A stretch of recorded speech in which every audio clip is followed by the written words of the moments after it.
शास्त्रामध्ये जेवढी काही किंमत आहे तेवढी फक्त ज्ञानाला आहे. लक्ष द्या माझ्या कीर्तनाकडे. थोडा कमी कर दादा याचा आवाज मला व्यवस्थित आला पाहिजे. बघितलं थोडं ट्रबल कमी कर आणि बेस दे.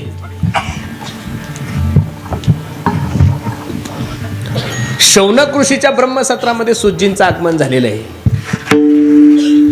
ज्या ब्रह्मसत्रामध्ये सूतजींचं आगमन झालंय, भागवत ज्यांनी ऐकलं त्यांना हा दृष्टांत माहिती आहे. तिथं काही ऋषी 1000 वर्षाचे, काही 10,000 वर्षाचे, काही ऋषी समोर तर अनेक इंद्रचंद्र बदलले. सूतजीचे वय फक्त 20 वर्षाचा युवा संत. सर्व शौनक ऋषी उभे राहून सूतजींना म्हणतात आगतम स्वागतम सुस्वागतम. सूतजीच्या मनात संकोच आहे. कोणी 1000 वर्षाचा आहे, कोणी 2000 वर्षाचा आहे, कोणी 5000 वर्षाचा आहे, आणि माझं वय तर फक्त 20 वर्षाचं आहे, तरी माझ्यासारख्या छोट्या लेकराकडे पाहून सर्व ऋषी उभे राहून नमस्कार का करत आहेत. त्यावेळेस त्या शौनक ऋषीने सूतजींना सांगितलं, सूतजी आपण वयाने लहान असाल पण अज्ञान अंधकार दूर करण्यामध्ये आपण कोट्यावधी सूर्य समान आहात. भागवतात किती गोड श्लोक आहे पहा. अज्ञान ध्वंत विद्वंश कोटी सूर्य समप्रभ सुता काही कथा सारम मम कर्ण रसायनम. सूतजी तुम्ही वयाने जरी लहान असाल पण अज्ञान अंधकार दूर करण्यामध्ये आपण कोट्यावधी सूर्य समान आहात. आमची अशी विनंती आहे, आम्हाला अशी कथा सांगा की जेणेकरून आमचं दुःख निवृत्त होऊन आम्हाला भगवंताची प्राप्ती होईल. महाराज वयाला जर किंमत असती तर 1400 वर्षाला चांगदेव जगले महाराज माझ्या मुक्ताईला शरण आले नसते. आलेलो टांगणी चांगदेव. चांगदेव महाराजांनी म्हणावं, चांगदेव म्हणे आजी जन्म आलो, गुरुपुत्र झालो मुक्ताईचा. चांगदेव महाराज म्हणजे काय एखादा ग्रामपंचायत सदस्य नव्हते. 1400 वर्ष जगलेला महात्मा 6 महिने जर समाधी अवस्थेमध्ये बसला तर समाधी अवस्थेतून बाहेर आल्यानंतर गावामध्ये जेवढे काही लोक मेलेले होते त्यांच्याकडे पाहिलं की तो लोक जसे झोपेतून उठतात तशी निघून जायचे. हे सामर्थ्य होतं कोणाचं? चांगदेव महाराजाचं. ज्यांनी काळावर सुद्धा 1400 वर्ष विजय मिळवला. अशा महात्म्याचं एवढं वय असून सुद्धा तो महात्मा 5 वर्षाच्या चिमुकलीला शरण गेला. याचं कारण शास्त्रामध्ये वयाला किंमत नाहीये. शास्त्रामध्ये तुमच्या पदाला किंमत नाही. मी मगाशी श्लोक सांगून गेलो, धनवृद्धा बलवृद्धा आयुर्वृद्धा तथैवच ते सर्वेपि ज्ञानवृद्धा किंकरा अशिष्य किंकरा. कोणी धनाने मोठा असेल, कोणी पदाने मोठा असेल, कोणी वयाने मोठा असेल, पण शास्त्र फक्त त्याच व्यक्तीला किंमत देतो जो ज्ञानाने मोठा आहे. लक्ष द्या, आतापर्यंत या देशामध्ये कधीच्या एखाद्या श्रीमंत माणसाच्या लोकांनी दर्शन नाही घेतले महाराज. त्याचं वर्णन करतील. त्याच्याकडून सत्यासाठी देणगी घेण्यासाठी तो गधा जरी असला त्याला बाबूराव म्हणतील, पण श्रीमंताचं दर्शन नाही घेणार कोणी. श्रीमंताचं दर्शन काय, पैसा आहे म्हणून लोक तुमचं दर्शन घेतील. तुम्ही खासदार आहात, तुम्ही मुख्यमंत्री, तुम्ही पंतप्रधान आहे म्हणून लोक दर्शन घेतील. लोक पदाचं दर्शन नाही घेत, लोक वयाचं दर्शन नाही घेत, लोक श्रीमंतीचं दर्शन घेत नाही. महाराज एखादा 5 वर्षाचा नाही 12 वर्षाचा 10 वर्षाचा चिमुकला कीर्तनकार जरी या व्यासपीठावर उभा राहिला तरी 80-90 वर्षाचा म्हातारा काठी टेकवत येतो त्या माणस पोराचं दर्शन घेतो. का? त्याच्या वयाला दर्शन नाहीये, त्याच्या ज्ञानाला दर्शन आहे. लक्ष देऊन ऐका, आपल्या गावामध्ये एखादा 80-90 वर्षाचा म्हातारा असेल आणि ज्याच्या गळ्यामध्ये माळ नसेल, लक्ष देऊन कीर्तन ऐका बरं. 80-90 वर्षाचा म्हातारा आणि त्याच्या गळ्यामध्ये पवित्र तुळशीची माळ नाहीये, आणि आपल्याच गावाचा एखादा पोरगा असू द्या, तो 12 वर्षाचा असू द्या, 15 वर्षाचा असू द्या, सद्गुरू जोग महाराज वारकरी शिक्षण संस्थेमध्ये तो अध्ययन करत असू द्या, आणि तो जर 15 वर्षाचा असून त्याच्या गळ्यामध्ये पवित्र तुळशीची माळ असेल, आणि हा 90 वर्षाचा म्हातारा असून त्याच्या गळ्यामध्ये जर माळ नसेल, तर शास्त्र सांगतं त्या 90 वर्षाच्या म्हाताऱ्यापेक्षा तो 15 वर्षाचा पोरगा मोठा आहे. याचं कारण ते 90 वर्ष जगलं पण काय खाव्याची अक्कल नाही आली, काय प्याव सुद्धा याची सुद्धा अक्कल आली. आणि हे 15 वर्षाचा असून याला चांगलं काय, वाईट काय, सार काय, असार काय, म्हणून 5 वर्षाची चिमुकली आहे. महाराज ज्ञानोबराय योग्यांची माऊली आहे, साधकांचे मायबाप आहे, तरी सुद्धा 5 वर्षाच्या चिमुकलीने माझ्या ज्ञानदादाला उपदेश करावा. काय ज्ञानोबरायचा अधिकार आहे? कैवल्याचा पुतळा प्रगटला पुतळा, कैवल्याचा पुतळा प्रगटला पुतळा, कैवल्याचा पुतळा प्रगटला पुतळा, कैवल्याचा पुतळा प्रगटला पुतळा, चैतन्याचा जिव्हाळा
थोडा आहे का महाराज? ब्रह्मादिक जेथे, हा ज्ञानोबरायचा अधिकार आहे. तुकोबरायसारख्या महात्म्याने, तुकोबरायसारख्या साधूने म्हणाव, मज पामर आहे काय थोरपण, पायीची वाहन पायी बरी. मग 5 वर्षाची चिमुकली ज्ञानोबरायची भगिनी आहे, ज्ञानोबरायपेक्षा वयाने लहान आहे, ज्ञानोबरायसारख्या महात्म्याला, ज्ञानोबरायसारख्या योग्याला उपदेश करतात. पहिला प्रश्न असा आहे, ज्ञानोबरायसारख्या महात्म्याच्या जीवनामध्ये असा कोणता प्रसंग आला असावा हो की ज्ञानोबरायसारख्या योग्याला सुद्धा या समाजाने ताटी लावण्यासाठी भाग पडले? एक सांगू महाराज तुम्हाला, थोडं लक्ष दिलं तर लक्षात येईल. लक्ष द्या. या समाजाची सगळ्यात मोठी एक कीड सांगतो गड्यांनो, या महाराष्ट्राला लागलेला सगळ्यात मोठा एक शाप सांगतो. इथं जिवंतपणे कधीच कोणाचं महत्व कळलं नाही गड्यांनो. माणसाला सिद्ध होण्यासाठी माणूस किती चांगला कीर्तनकार आहे, माणूस किती चांगला साधू आहे, माणूस किती चांगला वारकरी आहे, माणूस किती चांगला समाजसेवक आहे, माणूस किती चांगला पुढारी आहे, हे या समाजाला कळण्यासाठी त्या माणसाला मरावं लागतो. जिवंतपणे आतापर्यंत कधीच कोणाला चांगलं हे नाही केलंय महाराज. समाज स्वीकार करू शकत नाहीये. ज्ञानोबरायसारखा माणूस या समाजाला कंटाळून जर ताटी लावण्यापर्यंत जातोय तर निश्चित समाजाचा त्रास तेवढा असेल ना महाराज. ज्या ज्ञानोबरायचा अवतार तुमच्या आणि माझ्या उद्धारासाठी आम्ही वैकुंठवासी आलो याची कारणासी, बोलिले जे रुसेसाच भावे वर्ता या झाडू संताचे मार्ग, आडर आणि भरले जग उच्चिष्टाचा भाग शेष उरला तो शिव. ज्या ज्ञानोबरायांनी या वारकरी संप्रदायाचा पाया रचलाय, त्या ज्ञानोबरायची समाजात मुंज व्हावी, समाजाने आमचा स्वीकार करावा. या वारकरी संप्रदायाची रचना होण्याच्या अगोदर या वारकरी संप्रदायाने 2 लोकांची आत्महत्या केली महाराज. एक म्हणजे विठ्ठलपंत, दुसरे म्हणजे रुक्मिणी आई साहेब. एवढं करून सुद्धा ज्ञानोबरायसारख्या संतांचा समाजाने स्वीकार करू नये. मांडे खाण्याची इच्छा मुक्ताईला झाली म्हणून ज्ञानदादाला सांगितलं, दादा इथं मॉनिटरला आवाज दे ना दादा, थोडा बेस दे. मॉनिटर सगळे बंद करून टाकले दादा, तू आरामान हो दे, हो दे, ताण नको देऊ. घाबरू नका. होतं ते काय नसतं, ते मशीन आहे, मशीनीचं जास्त लोड घ्यायचं नाही, फक्त त्याला रिलॅक्स. तुम्ही जर जास्त त्याला असं असं करसाल ते बिघडतं ना. इथं 90 वर्ष डंगरे बिघडायला लागले, मशीनीचं काय घेऊन बसले? मशीन तर सजीव आहे महाराज, निर्जीव आहे, तिचं काय ताण घ्यायचं. एकदम आनंदाने होते. मी तुझ्यावर रागवणार अजिबात नाही. काही बी केलं, तू बंद जरी पाडलं तरी मी तुझ्यावर रागवणार नाही. का? तुम्ही जास्त रागवसाल तर त्याच्याकडून जास्त बिघडेल ना. प्रेमात घ्या. बायको रागवली की तिला प्रेमात घ्यायचं. बायको ऐकती त्याच्यामुळे प्रेमात घ्यायचं, आनंदाने घ्यायचं, एकदम सावकाश. फक्त थोडं मॉनिटर दे आणि या लोकांना स्पष्ट ऐकू आलं पाहिजे. बाकी घरच्यांचा ताण घेऊ नको. विठ्ठल विठ्ठल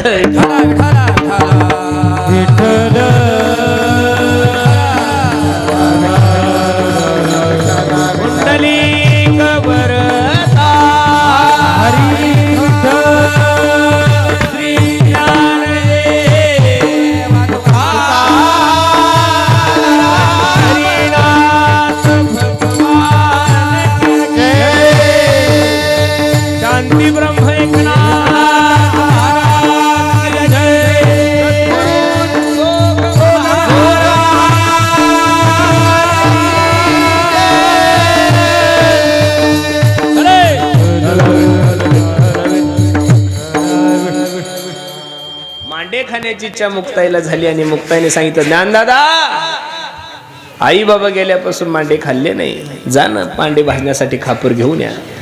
आळंदीमध्ये परवानगी सुद्धा नव्हती. अरे ज्ञानोबरायने इंद्रायणीवर स्नान केलं तरी लोकांनी सांगावं, ज्ञाना इंद्रायणीचं स्नान करू नको, इंद्रायणी बाटल. किती त्रास होता महाराज. एक सांगू तुम्हाला, ज्या इंद्रायणीला पवित्रपण सुद्धा माझ्या ज्ञानोबरायच्या चरणामुळे आहे, ज्या इंद्रायणीला पवित्रपण माझ्या ज्ञानोबरायच्या चरणामुळे, त्या ज्ञानोबरायने इंद्रायणीमध्ये स्नान केलं तरी लोकांनी बोलावं. सिद्धेश्वराच्या मंदिरात सुद्धा लवकर परवानगी नव्हती. एवढा त्रास सहन करून ज्ञानेश्वरी झालेली आहे, एवढा त्रास सहन करून चांगदेव 65 आलेली आहे, एवढा त्रास सहन करून अमृत अनुभव आलेला आहे, आणि एवढा त्रास सहन करून महाराज तुमच्या आणि माझ्या हातात हरिपाठ आलेला आहे. एवढ्या सहजासहजी कोणत्या गोष्टी होत नाहीये. विसोबा खेचराला सांगितलं, काका मुक्ताईला मांडे खाण्याची इच्छा झाली, खापर तर दिलं नाही हो. ज्ञानोबरायच्या झोळीमध्ये माती कालवली. वाईट वाटलं ज्ञानोबरायला. एवढे वाईट दिवस असावे, या लोकांनी आमचा स्वीकार करावा, याच्यासाठी आमच्या आई वडिलांनी देहांत प्रायश्चित्त घेऊन सुद्धा या समाजाने एवढा त्रास द्यावा, वाईट वाटलं ज्ञानोबरायला. खरं सांगू का महाराज, ज्यावेळेस जवळचेच माणसं माणसाच्या विरोधात जातात त्यावेळेस माणसाला निश्चित त्रास होतो ना महाराज. मी तर नेहमी कीर्तनातून एक वाक्य सांगतो, अरे एखाद्या दारुड्याने एखाद्या कीर्तनकाराचा विरोध करा, सहन करेल कीर्तनकार.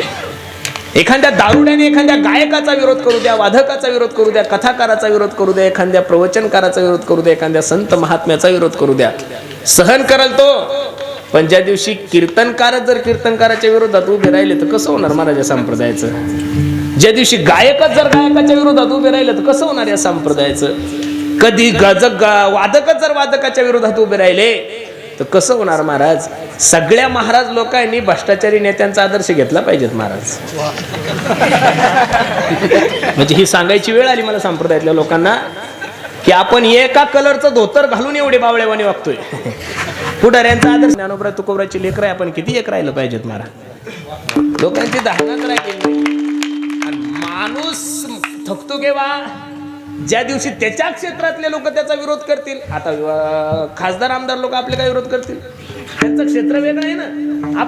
म्हणून माझी विनंती आहे, ज्ञानोबरायांना त्रास बाकीच्या लोकांपासून नाही झाला, त्यांच्या समाजापासून झाला.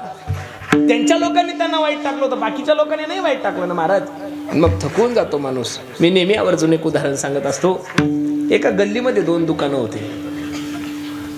एक सोन्याचं दुकान होतं आणि दुसरं लोखंडाचं दुकान होतं. दुपारची जेवणाची सुट्टी झाल्यानंतर लोखंड आणि सोनं जेवायला बसल्यानंतर लोखंड सोन्याला म्हणतं आणि सोनं लोखंडाला म्हणतं, ए लोखंडा, अबे माझाही मालक मला ठोकतो, तुझाही मालक तुला ठोकतो. थोडा ट्रबल कमी करता द्यायचा. माझाही मालक मला ठोकतो, तुझाही मालक तुला ठोकतो, पण माझा मालक मला ठोकल्यानंतर मी एवढ्या जोऱ्यानं नाही आरडत रे. तुझा मालक ठोकल्यानंतर अख्खी गल्ली जागी करतो बे, तू त्रास होतो कानाला. त्यावेळेस लोखंडाच्या डोळ्याला धारा लागल्याने लोखंड सोन्याला काय म्हणतं, एवढं उदाहरण घेऊन घरी जा. लोखंड सोन्याला म्हणतं, सोन्या अरे तू भाग्यवान आहे रे, तू आहे सोनं आणि तुला ठोकणार लोखंड आहे म्हणून तुझा आवाज कमी आहे. काय म्हणलं लोखंड? तू आहे सोनं, तुला ठोकणारा लोखंड आहे म्हणून तुझा आवाज कमी आहे. माझं नशीब एवढं खराब आहे सोन्या, मी आहे सुद्धा लोखंड आणि मला ठोकणार सुद्धा लोखंड आहे म्हणून त्रास जास्त होतो. आपलेच माणसं जर हिंदूच्या विरोधात गेला तर मग आपण विरोधात कोणाच्या बोलायचं? बरोबर आहे का नाही? आता बीजेपीनं जर MIM युती केली तर आपण बोलायचं कोणाच्या विरोधात? बरोबर आहे का नाही? एकीकडे भाषणातून सांगायचं बांगलादेश पासून आपल्याला भीती आहे, एकीकडे सांगायचं पाकिस्तान पासून आपल्याला भीती आहे, एकीकडे सांगायचं नक्षलवाद्यापासून आतंकवाद्यापासून भीती आहे. आणि मग त्याच पक्षासोबत जर युती केली तर आपण भांडायचं कोणासोबत? हे असंच झालेलं आहे. या माझ्याकडे कीर्तनाकडे, तुम्ही निवडणुकीकडे जाऊ नका. ज्ञानोबरायाने ताटी लावली, निवृत्तीनाथ दादाने समजूत घातली, सोपान काकाने समजूत घातली, नाही ऐकलं. 5 वर्षाच्या चिमुकल्याने मुक्ताईने ज्ञानदादाला सांगितलं, योगी पावन मनाचा. कडक झाला रे आवाज. योगी पावन मनाचा, योगी पावन मनाचा,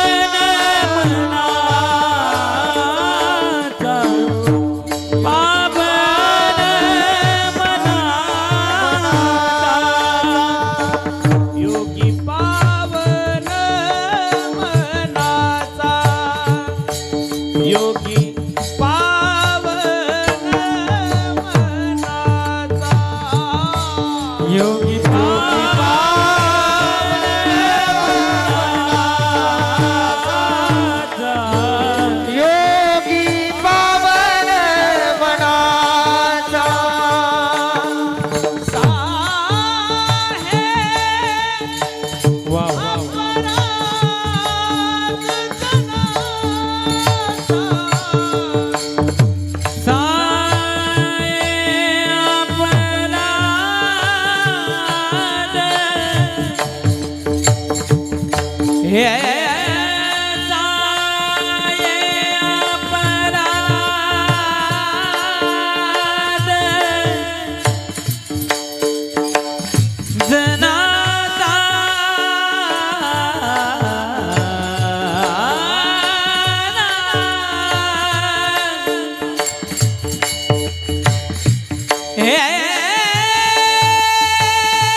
मुक्ताईने ज्ञानदादाला सांगू, ज्ञानदादा योगी पावन मनाचा साहे अपराध जनाचा.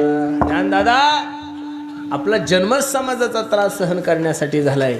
एवढं बोलून सुद्धा माझे ज्ञानोबा राय ताटी उघडत नाही. त्यावेळेस मुक्ताईने 5 वर्षाच्या चिमुकल्या मुक्ताईने एक सांगू महाराज, ही ज्ञानेश्वरी तुम्हाला मला जी वाचायला भेटली, चांगदेव 65 जी ऐकायला भेटली, अमृत अनुभव जो पाहायला भेटतोय, हरिपाठ दररोज करतोय आपण, हे जे सगळे ग्रंथ जर कोणामुळे जन्माला आले असेल तर या संप्रदायावर खरे उपकार माझ्या आदिशक्ती मुक्ताईचे महाराज. मुक्ताईने जर ज्ञानदादाला उपदेश केलाच नसता तर मला नाही वाटत ज्ञानोबा ज्ञानेश्वरी सारखा एवढा महान ग्रंथ तुमच्याने माझ्या सेवेत आला असता. म्हणून 5 वर्षाच्या चिमुकल्या मुक्ताईने ज्ञानदादाला जे संताचे लक्षण सांगितले ते किती सुंदर आहे. अभंगाचे पहिलं चरण. संत तुझी जाना जगी, संत तुझी जाना जगी, संत तुझी जाना जगी, संत तुझी जाना जगी, संत तुझी जाना जगी,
पहिल्या चरणामध्ये मॉनिटरला आवाज दिले दादा.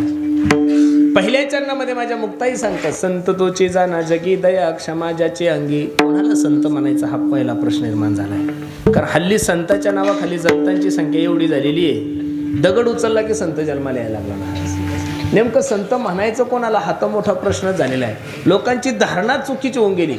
ज्याच्या गळ्यातल्या मोठ्या माळी त्याला संत म्हणाव, का ज्याच्या कीर्तनाला पब्लिक जास्त त्याला संत म्हणाव, का ज्याचे शिष्य जास्त त्याला संत म्हणाव. नेमकं संताची व्याख्या तरी काय महाराज? तेची संत तेची संत जग हे विठ्ठली काही नाम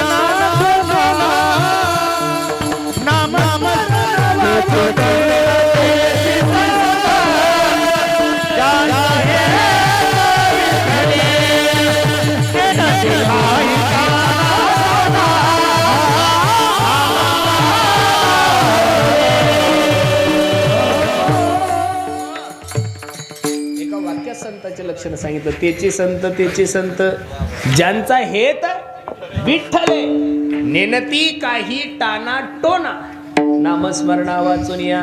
ज्यांचा विषय भगवंत झालाय, ज्याचा विषय नारायण झालाय, भगवंत सोडून ज्याच्या जीवनामध्ये दुसरा विषयच नाहीये, विषय तो त्यांचा झाला. आशाला संत म्हणा महाराज. हल्ली असं अवघड झालंय, कोण कोणाच्या मागं जाईल आणि कशासाठी जाईल काही सांगता येत नाही. लोकांना वाटतं ह्या महाराजाच्या मागं गेलं की बरं होईल, त्या महाराजाच्या मागं बरं होईल की बरं होईल. तुम्ही कोणत्याही महाराजाच्या मागं जा, तुमचं जर कपाळ करंट्या कपाळाचं असेल ना महाराज, तर कुठेही जा, जेथे जावे तेथे कपाळ श्रेष्ठ. कुठेही जा ना महाराज. काही काही लोकांचं नशीबच एवढं खराब आहे, त्यांनी सोनं हातात घ्याव द्याव तरी माती होती. पण काही काहीचं नशीब एवढं चांगलं आहे, माती घ्याव द्या हातात तरी सोनं होतं. लोकांचं अवघड झालंय महाराज. मी तर माफी मागून एक वाक्य बोलण्याचं धाडस करतोय. सगळे संस्थेचे आमची महाराज मंडळी आहे. महाराष्ट्रात जगणाऱ्या लोकांनी ज्ञानोबराय तुकोबराय सोडून दुसऱ्याला साधू बी नाही म्हणलं पाहिजेत महाराज. काही म्हणतील आम्ही पैठण तालुक्यात जन्माला नाथ महाराज नाही का? ज्ञानेश्वर महाराज आले की पैठणचे नाथ बाबा आले, ते वेगळे नाहीये. तुकाराम महाराज आले की चोकोबराय आले. अरे आमच्या सद्गुरू जोग महाराज वारकरी शिक्षण संस्थेमध्ये तुमच्या गावचे बरेचसे विद्यार्थी आहे. आद्य पुरुष आहे आपल्या संप्रदायाची, कीर्तनाची परंपरा त्यांनी आपल्या वारकरी संप्रदायाला दिली. पण सद्गुरू जोग महाराज वारकरी शिक्षण संस्थेमध्ये सुद्धा ज्ञानोबराय तुकोबरायचीच आरती होती, तिसऱ्याची आरती होत. हा आदर्श संप्रदायातल्या लोकांनी घेतला पाहिजेत महाराज. कोणी उठसूट कोणत्याही बाबाच्या मागं लागायला लागले. लोकांना असं वाटतं ज्याची दाढी मोठी तो सगळ्यात मोठा बाबा, ज्याची गाडी मोठी तो सगळ्यात मोठा बाबा. गाडीवरून ढेरीवरून दाढीवर बाबा नका ठरवू रे. थोडं यूट्यूब चेक करा ना. जेवढे दाढीवाले जेलमध्ये गेले तेवढे बिना दाढीवाले नाही हो महाराज. दाढीचा साधूचा अर्थार्थी काहीच संबंध नाहीये. ज्ञानेश्वर महाराज आणि तुकाराम महाराज सोडून दुसऱ्याला साधू सुद्धा म्हणलं. मला तर वाईट वाटतं महाराज. 15-15, 20-20 वर्ष नाही करत. पण ज्ञानोबरायच्या नगरीत जाऊन जर तुम्ही दुसऱ्या साधूला साधू म्हणत असाल तर तुकोबराय वेडे थोडे होते. परिपाहे बीज, परिपाहे बीज. मला सर्व मंडळी एक छोटासा प्रश्न करायचा आहे. एखादा उत्तर प्रदेशचा महात्मा तुमच्या महाराष्ट्रात आला, कथा करण्यासाठी आलाय, मग त्यानं त्याचं राधे राधे सोडून कधी जय हरी केलं का?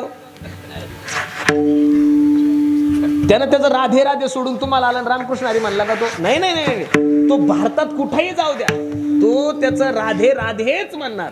तो मंत्र बदलणार. आपले तर बावळे महाराज कुठं बी गेले की मंत्र बदलतात. तो 15 वर्ष आळंदीत राहतात, मधुकरी आळंदीत खातात, संस्था आळंदीत सुटतात, आणि 1.5 महिना वृंदावनला गेले की डायरेक्ट आळंदी काढून टाकतात. आणि ब्रज रशी कोण विचारतं तुम्हाला तिथं? एक तर तुम्हाला हिंदी येत नाही, भागो भागो उंदीर आहे म्हणणारी जात. हिंदी बी जमत नाही. डाळी गोळा करायच्या महाराष्ट्रात, कथा करायच्या महाराष्ट्रात. अरे मी माफी मागून एक वाक्य बोलू का गड्यानो? आपली माय काम देणं असताना जरी दूध प्यायची काय गरज आहे महाराज आपल्या? तुमची आई काळी असू द्या दिसायला, तुमची आई कुरूप असू द्या दिसायला, तुमची आई थोडी वाळलेली असू द्या, तुमची आई थोडी बुटकी असू द्या, अरे पण लेकराला भूक लागल्यानंतर दुसऱ्याची माय दिसायला जरी सुंदर असली तरी स्तनपान तुमची माय करणार आहे ना. कोण करणार आहे? ती काळी जरी असली तर स्तनपान कोण करणार आहे? तुमची माय करणार आहे, तुमची आई करणार आहे. तसं तुमचे मायबाप फक्त ज्ञानेश्वर महाराज, तुकाराम महाराज महाराज.